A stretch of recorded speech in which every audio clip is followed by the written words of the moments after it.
नमस्कार दोस्तों, स्वागत है आप सभी का द लर्निंग कैपिटल के साप्ताहिक करंट अफेयर्स शो में। इस वीडियो में आपके लिए लेके आए हैं दोस्तों 24 अगस्त 2020 से लेकर 31 अगस्त तक के करंट अफेयर के सभी महत्वपूर्ण प्रश्न, जिनमें हम विस्तार से चर्चा करेंगे। दोस्तों, यदि आप चैनल पर नए हैं तो चैनल को शीघ्र सब्सक्राइब कर लें तथा आने वाले समस्त वीडियो से अपडेट रहने के लिए रेड बटन को दबा दें और वीडियो को ज़्यादा से ज़्यादा लाइक करें, शेयर करें। चलिए शुरू करते हैं दोस्तों आज का सेशन। हाल ही में किसे ICC cricket of hall of fame में शामिल किया गया है? ऑप्शन दिए गए हैं Jack Kallis, Zaheer Abbas, Lisa Sthalekar, उपरोक्त सभी। तो दोस्तों, हाल ही में आईसीसी ने 3 रिटायर्ड सेवानिवृत्त खिलाड़ियों को आईसीसी इंटरनेशनल क्रिकेट काउंसिल के हॉल ऑफ फेम में शामिल किया है। ये खिलाड़ी हैं जैक कैलिस, ये है साउथ अफ्रीका के, जहीर अब्बास पाकिस्तान के हैं और लीसा स्टालेकर ये है ऑस्ट्रेलिया की महिला खिलाड़ी हैं। इन तीनों खिलाड़ियों को ICC cricket of hall of fame 2020 में शामिल किया गया है। यानी इस प्रश्न का सही उत्तर हो तो ऑप्शन डी। आईसीसी की बात कर लें दोस्तों, इंटरनेशनल क्रिकेट काउंसिल, यह अंतर्राष्ट्रीय स्तर पर क्रिकेट की सर्वोच्च नियामक संस्था है। इसका हेडक्वार्टर है दुबई में और वर्तमान में इसके सीईओ हैं मनु साहनी भारतीय मूल के हैं। और हाल ही में आईसीसी के जो प्रेसिडेंट थे शशांक मनोहर, उन्होंने अपने पद से त्याग पत्र दे दिया है। अगले क्वेश्चन को बढ़ते हैं। भारत का सबसे लंबा नदी रोपवे कहां स्थापित किया गया है? ऑप्शन दिए गए हैं हिमाचल प्रदेश, असम, उत्तराखंड और जम्मू कश्मीर। दोस्तों, भारत का सबसे लंबा नदी रोपवे संचालित किया गया है असम में ब्रह्मपुत्र नदी पर संचालित किया गया है। गुवाहाटी से लेकर नॉर्थ गुवाहाटी तक यह 1.8 किलोमीटर लंबा रोपवे संचालित किया गया है। ये नॉर्थ गुवाहाटी में स्थित है डोल गोविंद टेम्पल, जो गुवाहाटी से लेकर डोल गोविंद टेम्पल को जोड़ेगा यह। और असम में टूरिज्म को बढ़ावा मिलेगा इससे। 1.8 किलोमीटर लंबा रोपवे संचालित किया गया है असम में। असम की बात करें दोस्तों, असम की राजधानी है दिसपुर। यहाँ के सीएम है सर्बानंद सोनोवाल, गवर्नर है जगदीश मुखी। असम में मानस, काजीरंगा जैसे प्रसिद्ध नेशनल पार्क हैं। असम में स्थित दोस्तों माजुली रिवर आइलैंड, माजुली नदी द्वीप, जो दुनिया का सबसे बड़ा नदी द्वीप है और यह स्थित है दोस्तों ब्रह्मपुत्र नदी पर। अगले क्वेश्चन की ओर बढ़ते हैं। हाल ही में केंद्र सरकार ने ट्रांसजेंडर व्यक्तियों के लिए राष्ट्रीय परिषद का गठन किया है। इस परिषद के पदेन सभापति होंगे। ऑप्शन दिए गए हैं भारत के राष्ट्रपति, भारत के उपराष्ट्रपति, भारत के केंद्रीय सामाजिक न्याय एवं अधिकारिता मंत्री और केंद्रीय गृह मंत्री। दोस्तों, ट्रांसजेंडर के कल्याण की दिशा में एक महत्वपूर्ण कदम उठाया गया है भारत सरकार के द्वारा। उनके लिए एक राष्ट्रीय परिषद का गठन किया गया है। यह ट्रांसजेंडर व्यक्तियों के संबंध में नीतियां और कार्यक्रम के निर्माण में केंद्र को सलाह देगा यह परिषद। और इस परिषद के जो पदेन सभापति होंगे वो होंगे भारत के सामाजिक न्याय एवं अधिकारिता मंत्री। और वर्तमान में भारत के सामाजिक न्याय एवं अधिकारिता मंत्री हैं श्री अशोक गहलोत, और ये हैं श्री अशोक गहलोत। भारत के राष्ट्रपति हैं श्री रामनाथ कोविंद, उपराष्ट्रपति हैं श्री वेंकैया नायडू और केंद्रीय गृह मंत्री के पद पर कार्य कर रहे हैं श्री अमित शाह। अगले क्वेश्चन की ओर बढ़ते हैं। हाल ही में विश्व स्वास्थ्य संगठन ने किस महाद्वीप को पोलियो मुक्त घोषित किया है? ऑप्शंस दिए गए हैं एशिया, अफ्रीका, ऑस्ट्रेलिया और इनमें से कोई नहीं। दोस्तों, हाल ही में विश्व स्वास्थ्य संगठन WHO ने अफ्रीका महाद्वीप को पोलियो मुक्त घोषित किया है। पिछले 4 वर्ष में इस महाद्वीप में कोई भी पोलियो का मामला नहीं आया है। दोस्तों, गौरतलब है भारत को वर्ष 2014 में भारत से पोलियो का उन्मूलन WHO के द्वारा किया जा चुका है। WHO की बात करें दोस्तों, विश्व स्वास्थ्य संगठन अंतर्राष्ट्रीय स्तर पर स्वास्थ्य की दिशा में कार्य करने वाली संयुक्त राष्ट्र की महत्वपूर्ण संस्था है। इसकी स्थापना हुई थी 7 अप्रैल 1948 को। हेडक्वार्टर है जिनेवा, स्विट्जरलैंड में। इसके महानिदेशक के पद पर कार्य कर रहे हैं टेड्रोस एधेनॉम वर्तमान में इसके महानिदेशक के पद पर कार्य कर रहे हैं। और हाल ही में WHO के एग्जीक्यूटिव बोर्ड का चेयरमैन बनाया गया है, कार्यकारी बोर्ड का निदेशक बनाया गया है भारत के स्वास्थ्य मंत्री डॉक्टर हर्षवर्धन को। अगले क्वेश्चन की ओर बढ़ते हैं। हाल ही में राजीव श्रीवास्तव ने किस संस्थान के MD मैनेजिंग डायरेक्टर पद से त्याग पत्र दे दिया है? MD और CEO थे राजीव श्रीवास्तव, किस संस्थान के? ऑप्शन दिए गए हैं IEX, BSE, NSE, SEBI। दोस्तों, हाल ही में राजीव श्रीवास्तव ने IEX इंडियन एक्सचेंज के पद से त्यागपत्र दे दिया है। IEX की बात करें दोस्तों तो यह एक इलेक्ट्रॉनिक सिस्टम है जो पावर ट्रेडिंग करता है और इसका रेगुलेटरी अथॉरिटी है central electricity regulation commission CERC की बात कर लें दोस्तों, स्थापना हुई थी 2008 में। इसका हेडक्वार्टर है नई दिल्ली में। और इंडियन एनर्जी एक्सचेंज के MD और CEO के पद पर कार्य कर रहे थे राजीव श्रीवास्तव, उन्होंने अपने पद से त्यागपत्र दे दिया गया है। सत्यनारायण गोयल को अतिरिक्त प्रभार दिया गया है IEX के MD और CEO का। BSE की बात कर लें दोस्तों, बॉम्बे स्टॉक एक्सचेंज। NSE की बात कर लें, नेशनल स्टॉक एक्सचेंज। और SEBI की बात कर लें, security exchange board in India. SEBI की बात करें दोस्तों, SEBI की स्थापना हुई थी वर्ष 1992 में। SEBI एक्ट के तहत यह भारत में सभी प्रतिभूतियों की नियामक संस्था है और कमोडिटीज़ की नियामक संस्था। इसके चेयरमैन हैं अजय त्यागी। अजय त्यागी SEBI के चेयरमैन हैं। BSE Bombay stock exchange Bharat का सबसे पुराना स्टॉक एक्सचेंज है। स्थापना हुई थी 1875 में। विक्रमजीत सेन वर्तमान में चेयरमैन के पद पर कार्य कर रहे हैं। BSE के हेडक्वार्टर है दलाल स्ट्रीट, मुंबई। NSE की स्थापना हुई थी 1992 में। हेडक्वार्टर है मुंबई में। और गिरीश चंद्र चतुर्वेदी वर्तमान में NSE के चेयरमैन के पद पर कार्य कर रहे हैं। अगले क्वेश्चन की ओर बढ़ते हैं। हाल ही में किस राज्य को 6 माह के लिए अशांत क्षेत्र घोषित किया गया है? ऑप्शन दिए गए हैं त्रिपुरा, असम, मिजोरम और मेघालय। दोस्तों हाल ही में 6 माह के लिए असम राज्य में armed force special power act जो अधिनियमित हुआ था 1958 में, AFSPA armed force special power act 1958 सशस्त्र बल विशेष शक्तियां अधिनियम।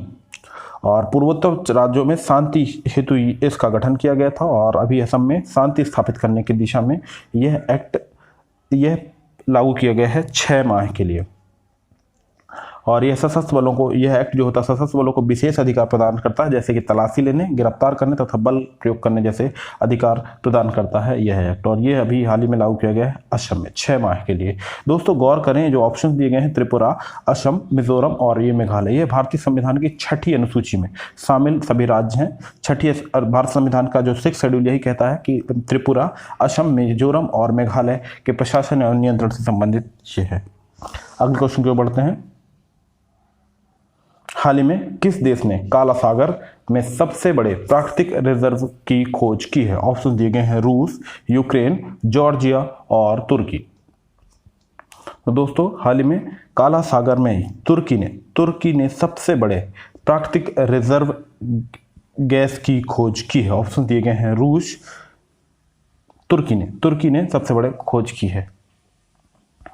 टूना नामक क्षेत्र पर तुर्की ने ब्लैक सी के टूना नामक क्षेत्र पर, टूना 1 नामक क्षेत्र पर सबसे बड़े प्राकृतिक रिजर्व गैस की खोज की है। इसकी मात्रा लगभग बताई जा रहा है 3 लाख बिलियन क्यूबिक मीटर। और ब्लैक सी की बात कर लें दोस्तों, काला सागर, इसकी सीमा से लगे देश हैं रूस, यूक्रेन, जॉर्जिया, तुर्की, बुल्गारिया और रोमानिया। तुर्की की बात कर लें दोस्तों तो इसकी राजधानी है इस्तांबुल। रेसेप एर्दोगन वर्तमान में तुर्की के राष्ट्रपति के पद पर कार्य कर रहे हैं। अगले क्वेश्चन को बढ़ते हैं। राष्ट्रीय शिक्षा नीति 2020 को लागू करने वाला देश का पहला राज्य है। ऑप्शन दिए गए हैं केरल, कर्नाटक, आंध्र प्रदेश और महाराष्ट्र। तो दोस्तों हाल ही में केंद्र सरकार ने राष्ट्रीय शिक्षा नीति 2020 लागू किया गया है। यह पूर्व इसरो चेयरमैन के कस्तूरीरंगन समिति की सिफारिशों के आधार पर इसे लागू किया गया है। दोस्तों आपको बता दें कि भारत में पहली शिक्षा नीति बनाई गई थी वर्ष 1964 में, दूसरी 1986 में और तीसरी जो जारी की गई थी वर्ष 2020 में। इसका उद्देश्य देश के विद्यालयों तथा उच्च शिक्षा में ट्रांसफॉर्मेशनल रिफॉर्म लाना है। और हाल ही में कर्नाटक राज्य ने राष्ट्रीय शिक्षा नीति को लागू किया और ऐसा करने वाला देश का पहला राज्य बन गया है कर्नाटक की बात कर ले दोस्तों, कर्नाटक की राजधानी है बेंगलोर। कर्नाटक के CM हैं श्री BS येदुरप्पा, गवर्नर हैं श्री वाजुभाई वाला। और कर्नाटक में अंसी, बंदीपुर, बानेरहट्टा तथा नागरहोल जैसे प्रसिद्ध नेशनल पार्क हैं कर्नाटक में। हम्पी के अवशेष तथा पट्टाकल के स्मारक यूनेस्को की विश्व विरासत सूची में शामिल स्थल हैं। अगले क्वेश्चन की ओर बढ़ते हैं। हाल ही में जारी निर्यात तत्परता सूचकांक 2020 में एक्सपोर्ट प्रिपेयर्डनेस इंडेक्स 2020 में शीर्ष स्थान किस राज्य ने प्राप्त किया है? ऑप्शन दिए गए हैं गुजरात, महाराष्ट्र, तमिलनाडु और आंध्र प्रदेश। तो दोस्तों हाल ही में नीति आयोग के द्वारा एक्सपोर्ट प्रिपेयर्डनेस इंडेक्स 2020 निर्यात तत्परता सूचकांक जारी किए गए और इसका उद्देश्य निर्यात को बढ़ावा देने के लिए राज्यों की नीतियों, सरकार, पर्यावरण और चुनौतियां, अवसर, आधारभूत संरचना आदि को प्रदर्शित करता है। मुख्यतः चार आधारों पर यह सूचकांक आधारित होता है, जिसमें है राज्य की policy, business ecosystem, export ecosystem और एक्सपोर्ट परफॉर्मेंस। तो इस सूचकांक में शीर्ष स्थान प्राप्त किया है गुजरात राज्य ने, दूसरे स्थान पे महाराष्ट्र और तीसरे स्थान पे है तमिलनाडु। केंद्र शासित प्रदेशों की बात करें दोस्तों तो शीर्ष स्थान पर है दिल्ली। और नीति आयोग की बात करें दोस्तों तो नीति आयोग की स्थापना हुई वर्ष 2014 में। योजना आयोग के स्थान पर नीति आयोग को लाया गया था। वर्तमान में इसके सीईओ के पद पर कार्य कर रहे हैं अमिताभ कांत और श्री राजीव कुमार नीति आयोग के उपाध्यक्ष के पद पर कार्य कर रहे हैं। अगले क्वेश्चन की ओर बढ़ते हैं। टेस्ट क्रिकेट में 600 विकेट लेने वाले दुनिया के पहले गेंदबाज बन गए हैं। ऑप्शन दिए गए हैं Glenn McGrath, Mitchell Johnson, James Anderson, Stuart Broad. दोस्तों पाकिस्तान के खिलाफ खेलते हुए इंग्लैंड के तेज गेंदबाज जेम्स एंडरसन ने अपना 600वां विकेट लिया और दुनिया के पहले तेज गेंदबाज बन गए हैं James Anderson. Glenn McGrath Australia के गेंदबाज हैं, मिचेल जॉनसन ऑस्ट्रेलिया के हैं, जेम्स एंडरसन, स्टुअर्ट दोनों इंग्लैंड के गेंदबाज हैं। दोस्तों आपको बता दें कि टेस्ट क्रिकेट में सर्वाधिक विकेट लेने में पहले स्थान पर है मुथैया मुरलीधरन, जो कि श्रीलंका के खिलाड़ी हैं, उन्होंने 800 विकेट लिए हैं। दूसरे स्थान पर हैं शेन वॉर्न, जो ऑस्ट्रेलिया के स्पिन गेंदबाज हैं। और तीसरे स्थान पे भारत के अनिल कुंबले, जिन्होंने 619 विकेट लिए गए। और तेज गेंदबाजों में पहला स्थान हो गया है जेम्स एंडरसन का। अगले क्वेश्चन की ओर बढ़ते हैं। हाल ही में किसे अंतर्राष्ट्रीय बुकर प्राइज 2020 चुना गया? ऑप्शन दिए गए हैं ओल्गा टुकारचुक, जोखा अलहार्थी, मरिके लुकास रिजनेवेल्ड और इनमें से कोई नहीं। तो दोस्तों हाल ही में अंतर्राष्ट्रीय बुकर पुरस्कार 2020 की घोषणा की गई। इसके लिए डच लेखक मरिके लुकास रिजनेवेल्ड को अंतर्राष्ट्रीय बुकर पुरस्कार 2020 चुना गया है। इनकी रचना है द डिस्कम्फर्ट ऑफ इवनिंग। इस रचना के लिए इन्हें इस पुरस्कार से नवाजा गया है और यह पुरस्कार जीतने वाली सबसे कम उम्र की महिला बन गई हैं मरिके लुकास रिजनेवेल्ड। दोस्तों यह साहित्य के क्षेत्र में दिया जाने वाला पुरस्कार है। यह पुरस्कार दिया जा रहा है वर्ष 2005 में। 50,000 पाउंड की राशि प्रदान की जाती है अंतर्राष्ट्रीय बुकर प्राइज के लिए। दोस्तों आपको बता दें कि वर्ष 2019 के लिए यह पुरस्कार दिया गया था ओमान की लेखक जोखा अलहार्थी को। उनकी रचना थी सेलेस्टियल बॉडीज। जबकि 2018 में यह पुरस्कार प्रदान किया गया था पोलैंड की लेखक को फ्लाइट्स रचना के लिए यह पुरस्कार दिया गया था। और वर्ष 2020 में द डिस्कम्फर्ट ऑफ इवनिंग के लिए मरिके लुकास रिजनेवेल्ड को यह पुरस्कार प्रदान किया गया है। अगले क्वेश्चन पे बढ़ते हैं। हाल ही में इसरो ने अंतरिक्ष विज्ञान को बढ़ावा देने के लिए किस विश्वविद्यालय के साथ समझौता किया है? ऑप्शन दिए गए हैं जादवपुर विश्वविद्यालय, वीर सुरेंद्र साई प्रौद्योगिकी विश्वविद्यालय, कलिंग विश्वविद्यालय, बिरला प्रौद्योगिकी संस्थान। तो दोस्तों इसरो ने अंतरिक्ष अनुसंधान को बढ़ावा देने के लिए वीर सुरेंद्र साई प्रौद्योगिकी विश्वविद्यालय, जो कि उड़ीसा में स्थित है, के साथ समझौता किया है। यह इसरो वीर सुरेंद्र साई प्रौद्योगिकी विश्वविद्यालय में इनोवेशन कम इंक्यूबेशन सेंटर स्थापित करेगा। यह देश का पहला विश्वविद्यालय बन गया है। इसके द्वारा युवा वैज्ञानिकों की प्रतिभा को बढ़ावा देने में मदद मिल सकेगी। दोस्तों इसरो की बात कर लें, इंडियन स्पेस रिसर्च ऑर्गेनाइजेशन, यह भारत में अंतरिक्ष अनुसंधान के क्षेत्र में सर्वोच्च संस्था है। इसकी स्थापना हुई थी वर्ष 1969 में। इसरो की स्थापना हुई दोस्तों वर्ष 1969 में। हेडक्वार्टर है बेंगलोर कर्नाटक। के सिवान वर्तमान में इसरो के प्रमुख के रूप में कार्य कर रहे हैं। अगले क्वेश्चन की ओर बढ़ते हैं। हाल ही में संस्कृति मंत्रालय ने भारतीय पुरातत्व सर्वेक्षण आर्कियोलॉजिकल सर्वे ऑफ इंडिया के कितने नए सर्कल्स की घोषणा की है? ऑप्शन दिए गए हैं 5, 6, 7 और 8। दोस्तों, हाल ही में संस्कृति मंत्रालय भारत सरकार ने archaeological survey of India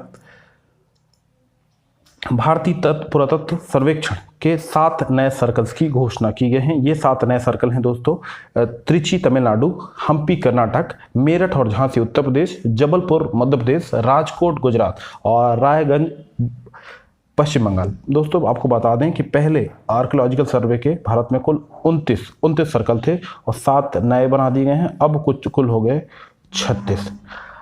ASI की बात करें दोस्तों, आर्कियोलॉजिकल सर्वे ऑफ इंडिया की, यह भारत में पुरातात्विक अनुसंधान तथा पुरातात्विक महत्व के स्थलों को संरक्षण करती है और इसका हेडक्वार्टर है नई दिल्ली में। स्थापना हुई थी दोस्तों 1861 में। अलेक्जेंडर कनिंघम के द्वारा इसकी स्थापना की गई थी। वर्तमान में इसके महानिदेशक के पद पर कार्य कर रही हैं वी विद्यावती वर्तमान में इसके महानिदेशक के तौर पर कार्य कर रही हैं। अगले क्वेश्चन की ओर बढ़ेंगे।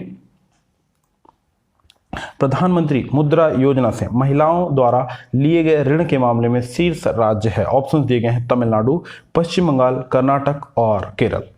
दोस्तों, वर्ष 2014 में प्रधानमंत्री मोदी जी के द्वारा समावेशी विकास हेतु सभी वर्गों तक आसानी से ऋण उपलब्ध कराने के लिए प्रधानमंत्री मुद्रा योजना की शुरुआत की गई थी और अभी जो आंकड़े जारी किए गए हैं उसमें तमिलनाडु राज्य में महिलाओं द्वारा PM मुद्रा योजना से लिए गए ऋण में शीर्ष स्थान पर है। तमिलनाडु ने अब तक कुल 4.78 लाख करोड़ ऋण की महिलाओं द्वारा लिया गया है। तमिलनाडु की बात कर लें दोस्तों, तमिलनाडु की राजधानी है चेन्नई और तमिलनाडु में के CM हैं श्री के पलानीसामी। श्री BL पुरोहित वर्तमान में तमिलनाडु के राज्यपाल हैं। तमिलनाडु में महाबलीपुरम के स्मारक, बृहदेश्वर मंदिर, गंगैकोंड चोलपुरम के मंदिर यूनेस्को की विश्व विरासत सूची में शामिल हैं। तमिलनाडु में मुकुर्थी, मुदुमलाई, इंदिरा गांधी जैसे प्रसिद्ध नेशनल पार्क स्थित हैं। अगले क्वेश्चन की ओर बढ़ते हैं। हाल ही में शिंजो आबे ने किस देश के प्रधानमंत्री पद से त्याग पत्र दे दिया है? ऑप्शन दिए गए हैं चीन, जापान, दक्षिण कोरिया, इनमें से कोई नहीं। तो दोस्तों, जापान के प्रधानमंत्री के रूप में कार्य कर रहे थे शिंजो आबे। उन्होंने अपने स्वास्थ्य कारणों का हवाला देते हुए हाल ही में जापान के प्रधानमंत्री पद से त्याग पत्र दे दिया है। जापान के इतिहास में सबसे लंबे समय तक प्रधानमंत्री का कार्यभार संभाला शिंजो आबे ने और अब तक 4 बार जापान के प्रधानमंत्री के पद पर कार्य किया शिंजो आबे ने और अब उन्होंने अपने पद से त्याग पत्र दे दिया है। दोस्तों, आपको बता दें कि जापान की राजधानी टोक्यो में 31वें ग्रीष्मकालीन ओलंपिक प्रस्तावित हैं, जिन्हें होना था वर्ष 2020 में, परंतु कोविड-19 महामारी के कारण इन्हें 2021 तक के लिए स्थगित कर दिया गया है। अन्य ऑप्शन पर नजर डालें दोस्तों, चीन की राजधानी है बीजिंग। शी जिनपिंग वर्तमान में चीन के राष्ट्रपति हैं। दक्षिण कोरिया के राष्ट्रपति है सियोल और मून जे-इन वर्तमान में दक्षिण कोरिया के राष्ट्रपति हैं। अगले क्वेश्चन की ओर बढ़ते हैं। 51वां अंतर्राष्ट्रीय film festival of India, international film festival of India का 51वां संस्करण का आयोजन कहाँ होगा? ऑप्शन दिए गए हैं दिल्ली, मुंबई, गोवा और गुवाहाटी। दोस्तों, 51वां international film festival of India का आयोजन 20 से लेकर 28 नवंबर तक गोवा में प्रस्तावित है। दोस्तों, यह 2004 से लेकर अब तक लगातार गोवा में प्रतिवर्ष आयोजित किया जा रहा है। Ministry of broadcasting and information की सूचना एवं प्रसारण मंत्रालय भारत सरकार के द्वारा यह प्रतिवर्ष आयोजित किया जाता है और वर्तमान में सूचना एवं प्रसारण मंत्री हैं श्री प्रकाश जावड़ेकर। और दोस्तों, आपको बता दें कि इस अंतर्राष्ट्रीय फिल्म फेस्टिवल में सबसे महत्वपूर्ण अवार्ड जो दिया जाता है गोल्डन पीकॉक अवार्ड। दोस्तों, आपको बता दें कि पहला जो हुआ था वर्ष 1951 में, यह पहला हुआ था 1952 में। 1952 से चल रहा है ये मुंबई में और गोवा में इस वर्ष होना है। गोवा की बात कर लें, राजधानी है पणजी। CM है डॉक्टर प्रमोद सावंत और गोवा में बात कर लें दोस्तों, मोलेम प्रसिद्ध नेशनल पार्क है। भगत सिंह कोश्यारी वर्तमान में गोवा के राज्यपाल हैं। सेंट कैथेड्रल चर्च यूनेस्को की विश्व विरासत सूची में शामिल है गोवा में। अगले क्वेश्चन की बात बढ़ते हैं। दुनिया के सबसे बड़े और तेज हाइब्रिड कंप्यूटर क्वांटम कंप्यूटर के निर्माण के लिए IIT एल्यूमिनाई, करेक्ट कर लें, IIT एल्यूमिनाई परिषद ने किस देश के साथ साझेदारी की है? ऑप्शन दिए गए इजराइल, जापान, अमेरिका और रूस। IIT Indian institute of technology भारतीय प्रौद्योगिकी संस्थान के पूर्व छात्रों की परिषद ने आत्मनिर्भर भारत के उद्देश्य से रूसी राज्य के स्वामित्व वाली कंपनी रोसॉफ्ट और लोमोनोसोव मॉस्को स्टेट यूनिवर्सिटी के साथ भारत में जो बनाया जाएगा दुनिया का सबसे बड़ा तेज हाइब्रिड क्वांटम कंप्यूटर का निर्माण किया जाएगा और इसके लिए रूस के साथ साझेदारी की गई है। रूस की बात कर लें दोस्तों, राजधानी है मॉस्को, रूस के राष्ट्रपति हैं व्लादिमीर पुतिन। इजराइल की बात करें, जेरूसलम राजधानी है, बेंजामिन नेतन्याहू इजराइल के प्रधानमंत्री। जापान की बात करें, टोक्यो राजधानी है और शिंजो आबे हाल ही में त्यागपत्र दे दिया है प्रधानमंत्री के पद से। अमेरिका की बात करें तो वॉशिंगटन DC अमेरिका की राजधानी है और डोनाल्ड ट्रंप यहाँ के राष्ट्रपति हैं। हाल ही में प्रख्यात अभिनेता चाडविक बोसमैन का निधन हो गया। उनका संबंध किस देश से? ऑप्शन दिए गए हैं अमेरिका, फ्रांस, ब्रिटेन, इनमें से कोई नहीं। तो दोस्तों अमेरिका के जाने माने अभिनेता चाडविक बोसमैन का हाल ही में निधन हो गया। अमेरिका से संबंधित हैं ये। मार्वल सिनेमैटिक यूनिवर्स इनकी मूवी थी, उसमें ब्लैक पैंथर के रूप में इन्होंने महत्वपूर्ण भूमिका निभाई और इस भूमिका से वे काफ़ी चर्चित रहे चाडविक बोसमैन और हाल ही में उनका निधन हो गया। कैंसर के संक्रमण से उनका निधन हो गया। बहुत ही कम आयु में इनका निधन हो गया है और ब्लैक पैंथर के रूप में जाने जाते हैं चाडविक बोसमैन। अगले क्वेश्चन की ओर बढ़ते हैं। क्रिकेट द्रोण नामक पुस्तक किसके द्वारा लिखी गई है? ऑप्शन दिए गए हैं वासुदेव जगन्नाथ परांजपे, जतिन परांजपे, अनिल कुंबले, रवि शास्त्री। दोस्तों वासुदेव जगन्नाथ परांजपे के ऊपर पुस्तक लिखी है। प्रसिद्ध कोच थे वासुदेव जगन्नाथ परांजपे, उनके पुस्तक लिखी है उनके पुत्र जतिन परांजपे ने, जो राष्ट्रीय क्रिकेट टीम के चयनकर्ता भी हैं जतिन परांजपे। उन्होंने यह पुस्तक लिखी है अपने पिता वासुदेव जगन्नाथ परांजपे पे। इस पुस्तक में सचिन तेंदुलकर, राहुल द्रविड़ तथा महान खिलाड़ी सुनील गावस्कर के निबंध भी शामिल किए गए हैं और यह पुस्तक लिखी गई है जतिन परांजपे पे। अनिल कुंबले पूर्व भारतीय क्रिकेटर हैं, रवि शास्त्री वर्तमान में भारतीय टीम के कोच हैं। अगले क्वेश्चन की ओर बढ़ते हैं। हाल ही में खेल मंत्रालय ने राजीव गांधी खेल रत्न की पुरस्कार राशि में बढ़ोतरी की है। अब यह राशि होगी। दोस्तों हाल ही में खेल एवं युवा कल्याण मंत्रालय भारत सरकार के द्वारा राजीव गांधी खेल रत्न पुरस्कार की घोषणा की गई। इसमें 5 खिलाड़ियों को नवाजा गया। इसमें शामिल है cricketer Rohit Sharma, Rani Rampal hockey, Mariyappan Thangavelu high jumper, Manika Batra table tennis तथा पहलवान विनेश फोगट को तथा 27 लोगों को अर्जुन अवार्ड भी से सम्मानित किया गया। दोस्तों आपको बता दें कि भारत में खेलों के क्षेत्र में सर्वश्रेष्ठ पुरस्कार है राजीव गांधी खेल रत्न पुरस्कार। यह पुरस्कार दिए जा रहे हैं वर्ष 1991 तक और अभी तक इसके लिए राशि दी जाती थी 7.5 लाख। खेल एवं युवा कल्याण मंत्री किरण रिजिजू ने घोषणा की है कि अब से जो राशि थी 7.5 लाख वो कर दी गई है 25 लाख। 25 लाख राशि दी जाएगी राजीव गांधी खेल रत्न पुरस्कार के लिए। अर्जुन अवार्ड के लिए राशि थी 5 लाख और अब वो दी जाएगी 15 लाख।